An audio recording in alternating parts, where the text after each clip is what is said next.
Allons à la première lettre aux Corinthiens et constatons dans quel monde différent nous entrons. Vous trouverez très peu de ce qui est céleste ici. Vous trouvez dès le début, alors que vous parcourez cette lettre, que vous touchez ce qui est terrestre, les choses mondaines, les choses naturelles. Et combien d'autres choses de cette nature il y a? Il n'y a rien ici de l'atmosphère céleste. Vous êtes en quelque sorte précipité dans quelques affaires sordides, alors qu'il s'agit du peuple de Dieu. Sordide n'est pas un mot trop fort dans un tel contexte.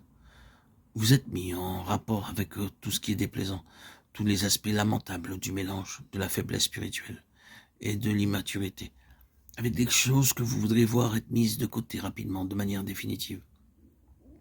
Vous le ressentez au fur et à mesure que vous lisez ce livre. Oh, que nous puissions sortir d'un tel état de choses, de division, de schisme et querelles, de procès. Et ce n'est pas tout. Combien cela est terrestre. C'est entièrement un autre domaine, et parce que cela est si terrestre, si mondain, parce qu'il y a une telle absence de ce qui est céleste, vous n'êtes pas étonné que le témoignage est si pauvre. Vous ne trouvez ici aucune trace d'impact sur les forces spirituelles. Si vous lisez la première lettre aux Corinthiens, d'un point de vue entièrement spirituel, vous serez amené à dire que la situation est plutôt celle où les forces du mal ont pris un avantage, qu'elles n'ont pas été renversées. Vous devez admettre que l'ennemi se meut ici parmi ses saints en foulant tout aux pieds. Il semble qu'il ait toute l'attitude en certaines choses, amenant celles-ci à un niveau tel qu'il est honteux même dans le monde d'en parler. Oui, il est vrai que l'ennemi est un adversaire non défait en ce qui concerne ses croyants ou leur situation dans cette lettre.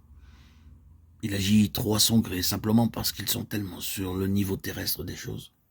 Cela se passe de commentaires, n'est-ce pas? Le témoignage demande pour qu'il ait une réelle valeur et soit efficace que le peuple de Dieu, que l'Église soit un corps céleste. Il requiert cela. Il est clair que ces croyants à Corinthe, bien sûr, nous parlons maintenant de ceux dont il est fait mention dans cette lettre, qui étaient dans de meilleures dispositions. Ces croyants donc sont parvenus à une mesure vraiment petite de la puissance de sa résurrection, simplement parce qu'ils n'étaient pas entrés dans la signification de sa mort, de sa croix. C'est avec un triste et pénible reproche que l'apôtre a dû leur rappeler quelle occasion fut la leur, parce que ce qu'il exprime dans l'introduction de cette lettre. Pour moi, frère, lorsque je suis allé chez vous, ce n'est pas avec une supériorité de langage ou de sagesse. Moi-même, j'étais auprès de vous, dans un état de faiblesse, de crainte et de grand tremblement, car je n'ai pas eu la pensée de savoir parmi vous autre chose que Jésus-Christ et Jésus-Christ crucifié. Cela fut l'attitude de Paul, son message et son but lorsqu'il vint à Corinthe, bien longtemps avant qu'il ne leur adresse cette lettre.